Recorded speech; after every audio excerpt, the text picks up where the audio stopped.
제57과 제100문 주기도문의 서문은 우리에게 무엇을 가르쳐 줍니까? 주기도문의 서문, 즉 하늘에 계신 우리 아버지여는 모든 거룩한 경외심과 확신을 가지고 자녀가 아버지께 하듯이 우리를 도우실 수 있고 도울 준비가 되신 하나님께 가까이 나아갈 것을, 그리고 우리가 다른 사람들과 함께 그리고 다른 사람들을 위해 기도해야 한다는 것을 가르쳐 주십니다. 말씀 봉독. 그는 자기를 경외하는 자들의 소원을 이루시며 또 그들의 부르짖음을 들으사 구원하시리로다. 우리가 그 안에서 그를 믿음으로 말미암아 담대함과 확신을 가지고 하나님께 나아감을 얻느니라. 너희는 다시 무서워하는 종의 영을 받지 아니하고 양자의 영을 받았으므로 우리가 아빠 아버지라고 부르짖느니라. 우리 가운데서 역사하시는 능력대로 우리가 구하거나 생각하는 모든 것에 더 넘치도록 능히 하실 이에게 너희가 악한 자라도 좋은 것으로 자식에게 줄 줄 알거든 하물며 하늘에 계신 너희 아버지께서 구하는 자에게 좋은 것으로 주시지 않겠느냐.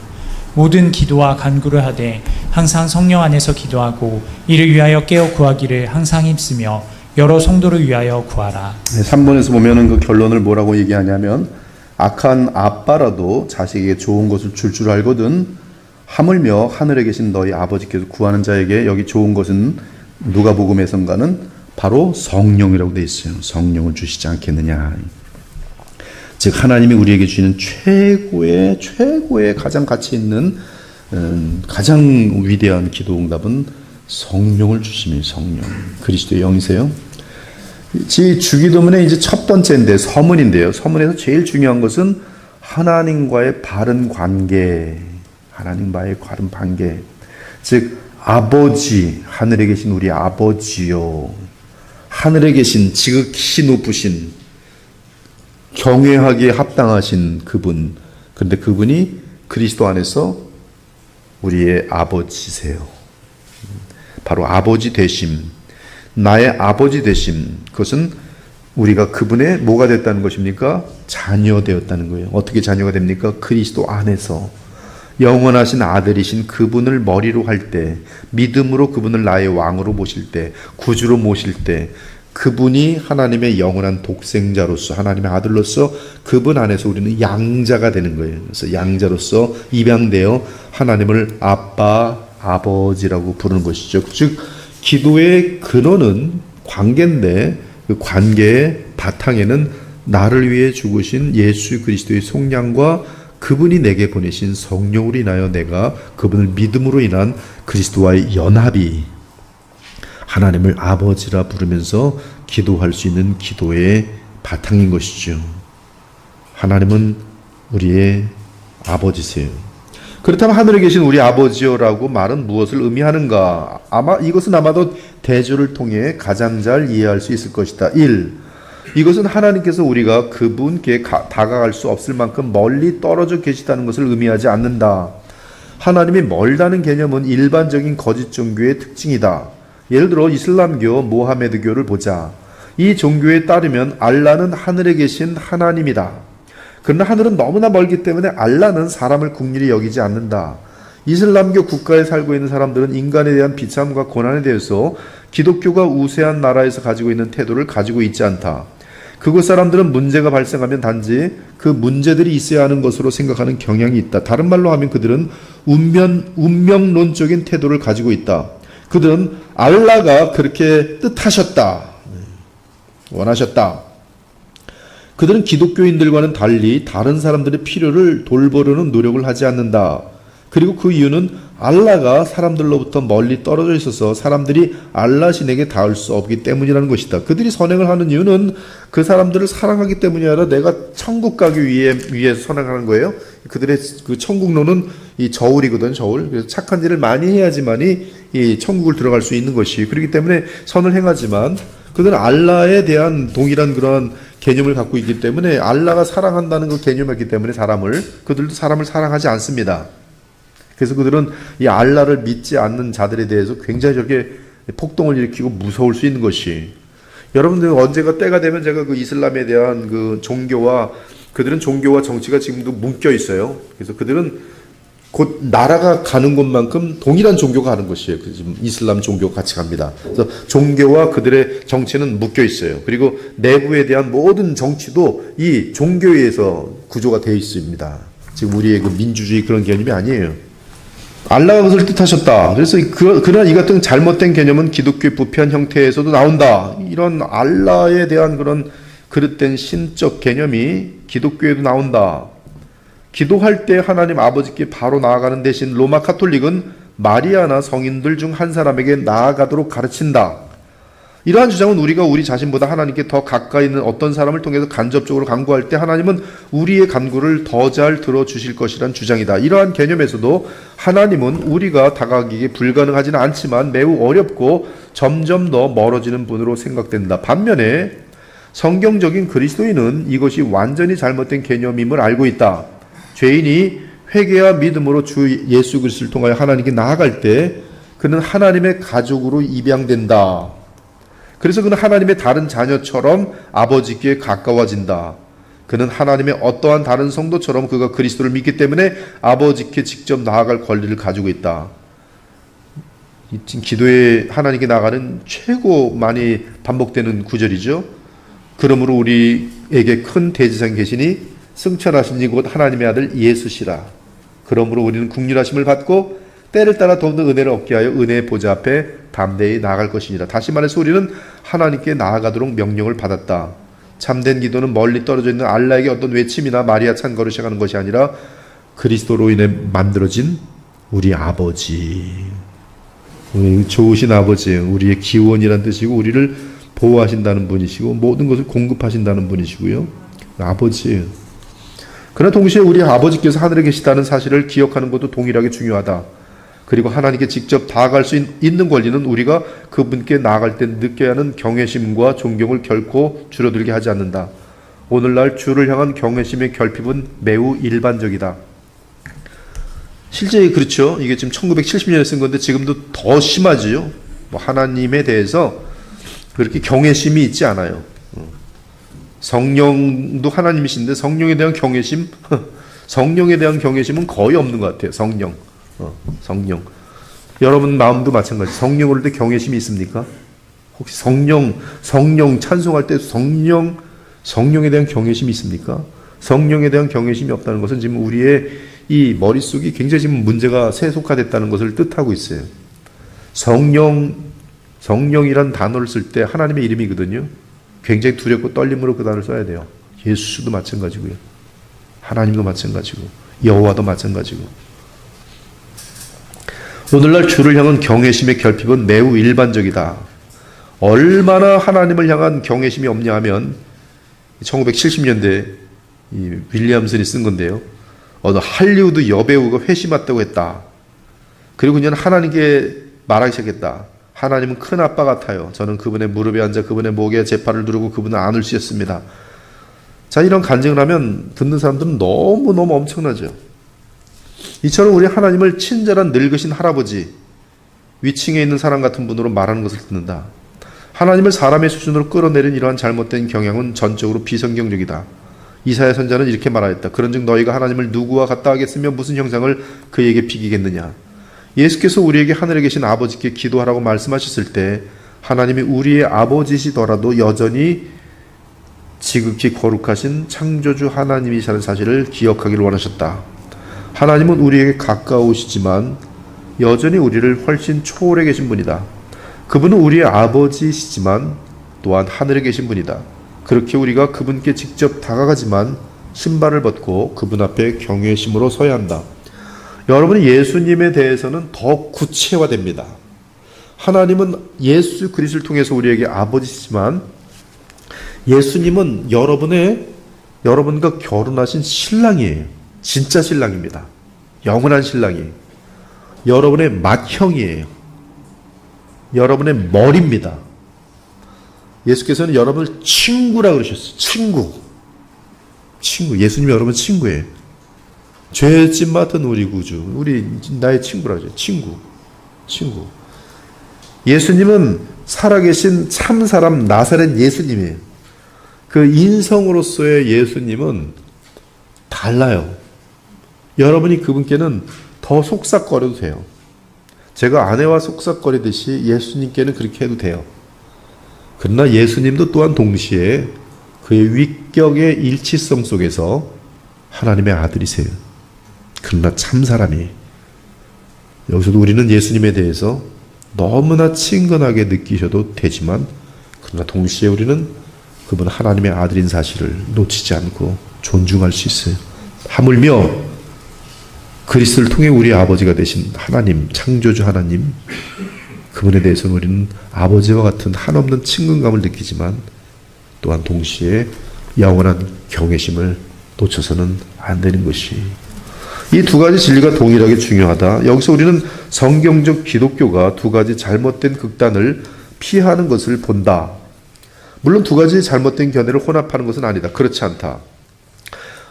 하나님께서 우리보다 높은 곳에 계시면서도 우리 가까이에 계시는 방법은 예수 그리스도를 통하는 것이다. 예수 그리스도, 그분은 중보자입니다. 즉 하나님과 우리 사이에 중보자도 하나이시니 곧 사람이신 예수 그리스도라고 되어 있어요. 사람이신 예수 그리스도라. 한 분입니다. 중보자. 마리아 중보자 아니에요. 디모데전서 2장 5절, 오직 한 분 하나님이시면서 사람이신 그분만이 우리의 중보자예요.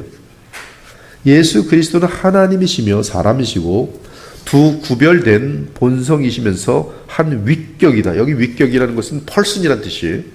성부도 위격이시고요, 성령도 위격이시고 성자도 위격이신데, 이 세 위격은 서로 다르신 분이고요, 이 서로 다르신 분 세 분은 one God, 한 분 하나님이세요. 한 분 신격이에요. 한 분의 신이에요. 제가 한 사람이에요. 말합니다. 말씀이에요. 제가 생각합니다. 제 영과 말하고 다 지금 하나예요. 여러분이 제 영과 얘기하지 않아요. 제 말과 얘기하지 않습니다. 여러분하고 저는 지금 저라는 한 사람과 인격적인 교통이 돼요. 여러분이 하나님과 인격적인 교통을 하는 것은 한 분 하나님과 인격적인 교통을 해요. 그러나 그 한 분 하나님 내에서는 우리가 알 수 없는 신비한 방법으로 영원전부터 영원히 서로 상의하세요. 서로 다르신 완전하신 세 하나님이 서로 상의하세요. 성부, 성자, 성령이세요. 우리는 삼위일체의 비밀을 영원히 알 수 없어요. 반틸은 one God, three God 담대히 얘기했어요. 이때 God, one, three는 개념이 틀려요. 그렇지만 그가 말하고자 하는 것은 어마어마한 것이, 하나님은 한 분 하나님이세요. 그러나 그 한 분 하나님의 서로 구별되는 세 분이 계세요. 성부와 성자와 성령이. 근데 그 중에 독생하신 하나님, 말씀 하나님이, 하나님과 영원히 함께 계시는 그 하나님이 사람의 몸을 입고 오셨어요. 바로 그 말씀 하나님은 우리 피조물들과 교통하시고 중보자가 되기 위해서, 무엇보다 죄 가운데 있는 이 모든 만물을 다시 하나님이 창조하신 그 의도대로 회복시키고 완성하시기 위해서 하나님의 아들이 사람의 몸을 입고 오셨으니 바로 메시아, 우리 주 예수 그리스도세요. 그분만이 우리의 구주신데, 그분은 사람으로 오셨기 때문에 우리와 동일한 분이세요. 정말로 동일한 분이세요. 예수님의 위격도 그러므로 무한한 신비예요. 이 기독교의 최고의 신비는, 우리의 이성을 넘어서도 너무나 무한하게 넘어서는 그 신비는 성삼위 하나님과 예수 그리스도의 위격이에요. 우리는 예수님을 대할 때 사람으로도 분명히 여길 수 있어야 하고, 동시에 그분은 나의 주, 나의 하나님인 사실을 고백할 수 있어야 돼요. 성경은 그렇게 계시해요. 우리는 알 수 없어요. 우리가 이렇게 믿는 이유는 왜 그렇습니까? 왜 삼위일체를 믿을 수밖에 없습니까? 성경이 그렇게 보지 않으면 모순되기 때문에 그래요. 성경 그대로를 다 진실하게 받을 때, 하나님의 계시로 받을 때, 이 말씀 그대로 하나님의 권위를, 완벽한 절대적인 권위를 받을 때 나오는 결론은 삼위일체 하나님과 그리고 한 분 예수 그리스도 안에서의 참 사람 되심과 참 하나님이신 예수 그리스도의 고백이 성경에 정확하게 기록되어 있기 때문에 우리는 그렇게 결론을 지을 수밖에 없는 것이, 그리고 그것이 신앙 고백으로 만들어져서 바른 신앙을 가진 사람들은 이것이 내가 알아낼 수 없는 것이고, 그러기에 창조주이신 하나님께 그리고 그분의 계시 앞에 절대적으로 복종하는 것, 이것이 바로 믿음인 것이. 내가 만약에 이것을 설명하고 그 위에 있으려 한다면 하나님보다 내가 더 똑똑한 것이고, 그래서 알미니안이 그래서 틀리는 거예요. 그들은 에베소 1장의 내용을 간단한 내용 예정하셨으니 말들도 지들이 안 맞으니까 다 바꾼다는 거예요. 자기의 머리에 맞게끔 다 해석해버리는 것이죠. 그렇게 해석하는 것이 유니테리언이고, 하버드에서 그래서 그것 때문에 예일이 갈라져 나오고, 성령의 역사에 대해서도 인정하지 않으니까 또 갈라져 나오고, 그러나 우리는 성경대로 바르게 나가면서 하나님을 향한 경외심, 그리고 우리를 찾아오신 친구 되신 예수님에 대한 인식. 저도 그래서 예수님에 대해서는 너무나 가까운 친근감을 갖고 있고, 그러나 그분 안에서 하나님께 나아갈 때는 두렵고 떨림과 함께 나의 아버지라는 의식을 가지고 아빠 아버지, 그러나 버르장머리 없이 함부로 그렇게 아버지께 나가진 않아요. 예수님께는 좀 까불긴 해요. 나의 남편이시니까, 나의 머리시니까, 나의 친구니까. 그것이 우리가 하나님과 예수님에 대한 그런 분명한 의식을 가지시기 바랍니다. 제가 이제 이러한 의식을 계속적으로 확인해요. 요새도 이제 다시 이제 마태마가 누가 요한복음을 볼 때도 지금 사도들과 이 계시들은 지금 하나님에 대해서 어떤 인식을 갖고 있는가를 계속 확인합니다. 하나님에 대해서는 어떻게 인식하고 있고 의식하고 있고, 예수님에 대해서는 어떻게 인식하고 의식하고 있는데, 보면 정확하게 구별돼서 따로 인식해요. 하나님에 대한 인식 따로 있고요, 예수님에 대한 인식이 따로 있어요. 계속 확인됩니다. 끝까지, 계시록까지, 창세기부터 쭉. 구약에서는 이제 예수 그리스도의 사람 되심에 대한 것은 이제 예언으로만 계속 이제 하고, 여호와 하나님. 근데 그 여호와 하나님도 사실 그 언약 속에서의 하나님이기 때문에 그 예수 그리스도의 그 어떤 하나님의 아들에 대한 부분이 훨씬 더 커 보여요, 제게는. 그래서 여호와 할 때는 제게는 이제 이게 구약을 볼 때는 성경 전체의 의식을 따라 돌아갈 때는 여호와 하나님, 성삼위 하나님이시지만 그분 가운데 우리의 구속과 관련되신 예수 그리스도의 모습을, 하나님의 독생하신 아버지, 독생하신 아들의 하나님의 모습을 더 많이 이렇게 볼 때가 더 많이 있어요. 언약 속에서의 여호와이기 때문에. 아무튼 이 경외심을 갖는다. 그렇게 우린 신자가 모든 거룩한 경외심과 확신을 가지고 하나님께 가까이 나아갈 수 있는 근거를 본다. 우리의 아버지께서 하나님이시기에 경외심을 갖는다. 그러나 하나님께서 우리의 아버지시기에 확신을 갖는다. 하나님께서 하늘에 계시고 우리는 땅에 있기에 경외심을 갖는다. 그러나 예수 그리스도께서 우리의 구원자가 되기 위해 오셨기 때문에 우리는 확신을 갖는다. 그분의 구원 사역과 현재 중보를 통하여, 예수님이죠, 하나님은 우리의 아버지로서 우리를 기꺼이 도우실 뿐만 아니라 하늘의 주권자이신 하나님으로서도 우리를 도우신다. 만약 그분이 주권자가 아니라 아버지이기만 하시면 우리는 그분의 제한적 도움에 실망할 것이고, 주권자로서 멀리 계신 하나님이기만 하시면 우리의 기도를 기꺼이 듣고자 하지 않으실 것이기에 절망할 것이다. 그러나 그리스도 예수 안에서 우리는 완벽한 조화로 결합된 진리의 이 두 가지 측면을 모두 가지게 된다. 참 종교, 거짓 종교 두 개 있는데, 너무나 먼 하나님, 알라신 같이 너무나 먼 하나님, 또 디이즘이라는데, 이신론이라는 것은 하나님께서는 이게 이제 온 세계를 이제 시계처럼 만들어 놓고 자동으로 자기가 규칙적으로 하고 만들어 놓고 이제 하나님은 딴 데가 있는 거죠. 간섭하지 않고. 디이즘 같은 경우는 이제 하나님의 초자연적인 역사를 믿지 않는 것이죠. 하나님 기계로 만들어 놓고 그냥 떠나 계신다는 거. 이것도 하나님 굉장히 먼 거죠, 우리랑. 그런 것들이 굉장히 많이 나온 거예요. 성경에서 이제 그리스도 안에서의 그 아버지에 대한 이런 것들을 모을 땐 엉터리 그런 신론이 많이 나오는 것이죠. 그분의 구원 사역과 현재 중보를 통하여 하나님은 우리 아버지로서 우리를 기꺼이 도우실 뿐만 아니라 하늘의 주권자이신 하나님으로서도 우리를 도운다. 그래서 여기 보면 거짓 종교는 멀리 계신 하나님, 또는 거짓 종교는 그 범신론, 그렇죠? 범신론. 지금은 좀 많이 그 단어가 많이 안 나오는데, 뉴에이지. 여러분 뉴에이지 들어본 적 있어요? 1980년, 90년에 아마 가장 많이, 제가 1992년에 미국을 건너갔는데, 그때 저는 반센노블 같은 데를 좀 가서 노는 게 좀 되게 취미였어요. 그래서 반센노블 가서 놀면은 그 책이, 뉴에이지 책이 섹션이, 뭐 여기서부터 저까지 책이 있다고 합시다. 그러면 한 이 정도까지는 뉴에이지예요. 한 3분의 1 정도.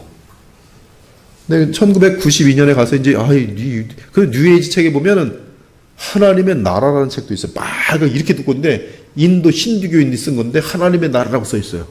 야, 힌두교인이 하나님의 나라 뭘 쓴가 보면서 보면 지나와주고 엉망이죠. 뭐 지나 멋대로 별게 다 있습니다. 뭐 천사를 만나는 방법, 무슨 여기 뭐 신기한 게 뭐예요? 이게 마법의 얘기들도 막 나와 있어요. 마법사들이 쓰던 그 노하우들 같은 것들도 책에 막 나와요. 그러니까 과거에는 그때 또 우리나라에선 시크릿이라는 무비, 무슨 드라마 같은 거 되게 나와요. 시크릿 가든인지 뭔지. 전 세계가 다 연결돼 있어요. 그게 다 뉴에이지거든요. 별자리 보는 거 뭐 이런 거 하여튼 뭐 별거 다 합니다. 그리고 그때와 거의 맞물리는 게 뭐냐면 신사도 운동. 이게 뉴에이지하고. 하여튼 그리고 뭐 그때도 보면은 거기에 영향받은 목사들은 무슨 이상한 기도 같은 것들 하고 막 이러는데, 근데 어느 날 싹 없어지더라고요. 근데 이러한 것들이 보면은 이 범신론. 그래서 뉴에이지는 나중에 보면 이 배설물이 하나님이 돼버려요. 정말로 논리적으로 배설물이 하나님은 곧 배설물이고 내가 곧 하나님이. 그래서 뉴에이지는 내 속에 있는 잠자는 거인을 깨워라. 책 엄청나게 팔습니다. 한국에서 인간들이 자기 속에 있는 포텐셜을 깨우는 것이 뉴에이지의 비법이. 그것만 깨우면 나는 뭐 영업이든 뭐든 어마어마한 귀재들이 되는 거예요. 인간은 다 신이 될 수 있다. 야, 인간이 신이 될 수 있다니 얼마나 엄청납니까? 지금은 그게 지금 모든 분야에 다 굉장히 신기하게 스며든 것 같아요. 어떻게 앞으로 나타날지 몰라. 그러나 참된 종교는 지극히 높으신 우리 하나님께서, 그러나 영원히 경외를 받아야 마땅한 창조주께서 우리를 사랑하셔서 우리의 죄 문제를 해결해 주시기 위해서, 문제를 해결해 주신과 함께 우리한 영원히 복 주시기 위해서 사람으로 오셔서 우리의 죄값을 대신 치르시는, 그래서 우리를 하나님을 아버지라 부르시고, 이분은 우리와 결혼하신 나의 남편이시고 나의 왕이시고 나의 친구가 되시고 나의 머리가 되어신 나와 동일한 둘째 아담, 마지막 아담 되신 예수 그리스도. 이러한 놀라운 가운데에서 우리는 예수께 나아가서 예수님과 대화하고 하나님께 기도드릴 수 있고, 그분을 의지하면서 하나님께 나아가서 기도합니다.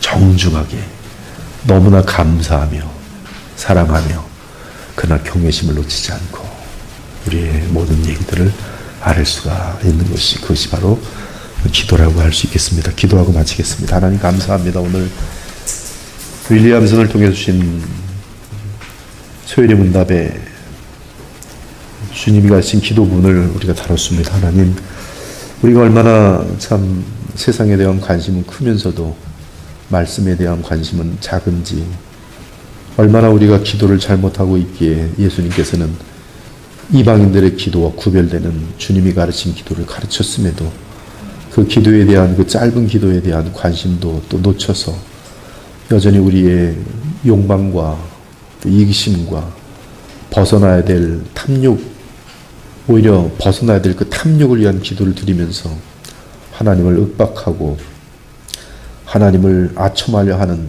그런 어리석은 마음을 갖고 기도한 적이 얼마나 많은지요. 우리는 우둔하고 어리석고 고집이 세고 완악한지라 그저 불쌍히 여겨주시고, 귀한 또 교회를 통해서 또 아름다운 주님께 사용하시는 그러한 주의 신실한 종들 통해서 바른 진리를 배우면서 그 바른 진리들이 또한 우리 안에 계시는 성령의 역사로 말미암아 또 마음에 와닿을 수 있도록 인도하시면서 하루하루 세월이 지나가면서 우리가 바른 신앙을 가질 수 있도록 인도해 주시니 얼마나 감사한지요. 자비하시고 은혜로우신 하나님, 세대는 더욱더 악하여질지라도 우리는 더욱더 하늘의 빛처럼 밝게 빛나는 거룩하고 영롱한 주의 자녀들이 되어서 이 세상을 거슬러 세상을 본받지 아니하고 날마다 깨어 기도하는 가운데 하나님의 뜻을 알아서 그 뜻대로 행하여지며 주를 기쁘시게 하는 주의 아름다운 신실한 종들 다 되고 우리 예수님의 친구들 다 되고 하나님의 자녀들이 다 될 수 있도록 주께서 인도하여 주시옵소서. 돌아가는 발걸음에 주의 은혜와 감사와 기쁨이 충만하길 원하며 예수 그리스도 이름으로 기도 올렸나이다. 아멘.